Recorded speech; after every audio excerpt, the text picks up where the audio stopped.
Picture a dark road. A man is standing in the middle of it. Somewhere behind him, another man is surrounded, out of options, and about 30 seconds from not existing anymore. In front of him, a creature that looks almost human is holding up a set of car keys, dangling them the way you'd hand off a spare set to a neighbor.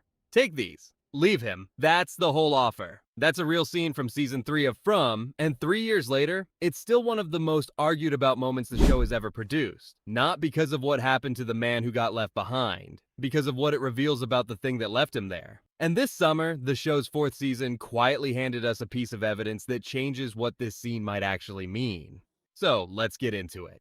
Randall showed up in season 2 as one of the most exhausting new arrivals the town had ever absorbed. Loud, combative, convinced the whole town was some kind of experiment being run on him. He fought Donna. He fought the rules. He fought basically anyone trying to help him. By season 3, he's still an outsider, sleeping on the bus instead of inside Colony House. That's where he is the night Tabitha comes back. She'd gone missing, and now she's riding into town in an ambulance with 2 paramedics, a cop, and Victor's father, Henry. The creatures do what they always do best. They fake an injury in the road to pull the paramedics out of the vehicle, and both men are dead within seconds. The cop cuffs Tabitha inside the ambulance for her own protection, then runs for her life, which leaves Boyd, Jim, and Randall as the only people standing between everyone in that ambulance and the woods. Here's where the specifics actually matter. Boyd doesn't have a key for the handcuffs. Randall sprints back to the bus for a toolkit, and on the way there, a swarm of cicadas closes in around him.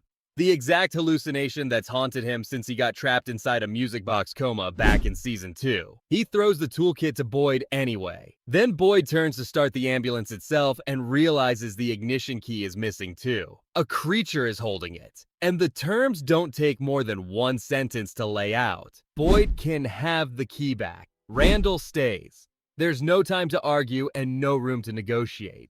Boyd takes the key, drives everyone else to safety, and Randall gets dragged off into the dark. A few hours later, they bring him back and leave him across the windshield of that same ambulance, alive but barely. Now sit with this part for a second, because it's the detail most recaps skip past. The creatures already had Randall surrounded before that key ever came out. Nothing this show has established in 4 seasons suggests these things need a bystander's permission to take somebody. They could have just taken him and left the key in the dirt. Instead, they waited until it was specifically Boyd's hand closing around it. A lot of people compared this scene to the classic trolley problem when it aired, and that's a fair read on the surface. Boyd is being asked to weigh one life against several. But I think that framing sells the scene short because the trolley problem is about arithmetic. This isn't arithmetic. The creature wasn't rationing lives. It had already decided who lived and who didn't. The only thing still up for grabs was whose hand did the deciding. Harold Perrineau has talked about this in interviews more than once, and it lines up with the theory better than most fan takes I've read. He's pointed out that the writers give Boyd almost no time to think, just enough for a single gut decision, which is exactly why the audience spends the rest of the episode second-guessing what they would have done in his place with more time to think it over. That's a smart writing choice on its own. But watch how often the monsters inside the story use that exact same trick, specifically on Boyd. And it stops looking like clever writing and starts looking like something the story wants you to notice. Because this wasn't the first time Boyd's hands did the work. Back in season 2, 2 other residents, Kenny and Ellis, find a bus passenger named Kelly out in the woods with a metal rod driven through her skull and into a tree behind her. Somehow, she's still conscious. She tells them she and her boyfriend Brian were pulled out of a bar the night before, that she watched what happened to him, and that whatever did this to her wanted to keep playing with her afterward. Their medic Christy examines her and delivers the grim math out loud. Even inside a real hospital, freeing Kelly would mean a 15-hour surgery. There's no version of this where she survives. And Boyd is the one who ends up pulling that rod free, which is the thing that finally kills her. So when Randall gets left in that road 1 season later, it isn't some isolated cruelty the writers invented on the spot. It's the second confirmed time this show has arranged things, so that Boyd specifically has to end or seal somebody's fate with his own hands, instead of simply watching it happen the way everyone else does. And this is where I think most breakdowns of this scene, including takes I've seen elsewhere online, ask the wrong question. They ask why Randall specifically survived. But Christy already answered that one back in season 2. Some people this town keeps alive on purpose because a wound that never fully closes does more damage over time than a clean kill ever could. Randall walking around with a ruined face for 2 more seasons is a longer, heavier punishment than a body would have been. The more interesting question is why it's always Boyd's hand on the object, not a stranger's hand, not chance. Boyd's. He pulls the rod, he grabs the key. And there's a detail from earlier this year that I think reframes this entire pattern.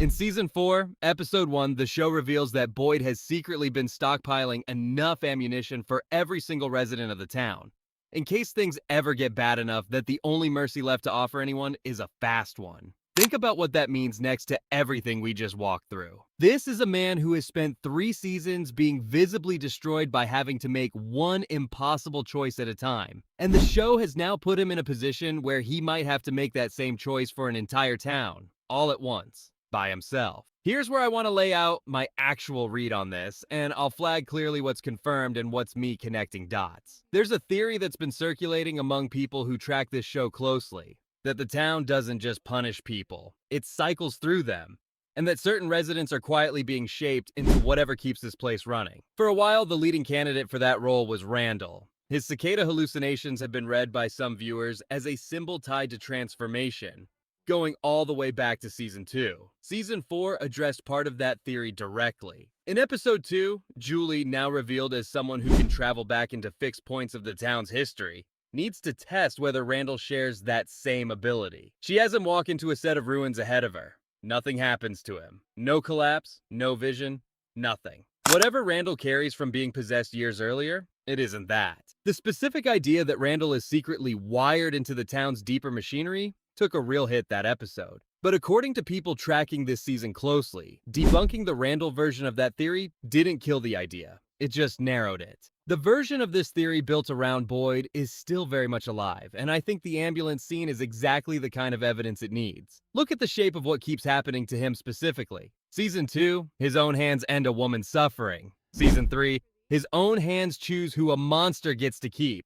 Season 4, we learn he's already prepared to make that choice for everyone in town at once. That's not 3 unrelated tragedies. That's an escalation, and escalations in this kind of story usually exist to build towards something. And Boyd isn't the only person in this town being shaped by a bargain rather than simply taken. The show confirmed something else this year that I think supports the same idea. According to the writers themselves, a resident named Clara made her own arrangement with whatever's really pulling the strings in this town, and she made it before the show's current lead family had even arrived. That arrangement has fully matured by this year's finale, where Clara is actively helping strip the town's protections away with her own hands. Not because she was forced to, but because she agreed to a long time ago. Meanwhile, a different resident named Elgin gets offered that same kind of arrangement this season and turns it down flat, choosing to die on his own terms instead. A recruitment, a refusal. And underneath both of them, the same pattern we saw with Boyd. This town almost never simply takes what it wants. It gets someone to hand it over. I want to be honest about the weak point here, because a good theory should survive its own cross-examination. The show has never given us a scene where anything explains why it operates this way. There's no monster monologuing about harvesting decisions instead of bodies. Every part of this is inference, built from watching what the writers keep choosing to put on screen, which means there's a simpler explanation sitting right next to mine. Maybe this isn't lore at all. Maybe it's just the most effective way to make an audience suffer alongside one specific character, and I'm reading a blueprint into what's really just very good, very deliberate cruelty aimed at Boyd. That's a fair objection. I only find it incomplete once you notice Clara and Elgin getting the same treatment in the same season, for reasons that have nothing to do with punishing Boyd at all. Which brings us to why any of this matters right now. Instead of being a 3-year-old episode, nobody's revisited. From Wrapped, its 4th season this past June, and it's already confirmed for a 5th and final season, with the people running the show promising it'll actually resolve where this story has been headed since episode 1. 2 things from that finale make this worth watching closely. First, the entity wearing Clara's trust and Sophia's face didn't stop at stealing a couple of talismans on the way out. She and Clara stripped every single protective talisman off every window in town, which means the one thing that's kept these people alive at night for 4 years is simply gone heading into the final season. Second, and this is the detail that stuck with me most, the finale also confirms something else this show has been building since season 1. A rival figure known only as the Boy in White, who appears to be locked in some kind of long-running contest with whatever's been running this town. Two forces, both clearly ancient, both clearly aware of each other, and the ending leaves them face to face for the first time in a way the show has never shown us before. Put those two things next to Boyd's stockpile of bullets and his history of being handed impossible choices one at a time, and season 5 stops looking like it's just about whether the town survives. It starts looking like it's about whether Boyd does, and what's left of him if he does. If this show really has been quietly training him for one final, unbearable decision, the version of that decision where Ode isn't about one man in a road anymore. It's about everyone. So no, I don't think this was ever really a story about whether Randall survived that night.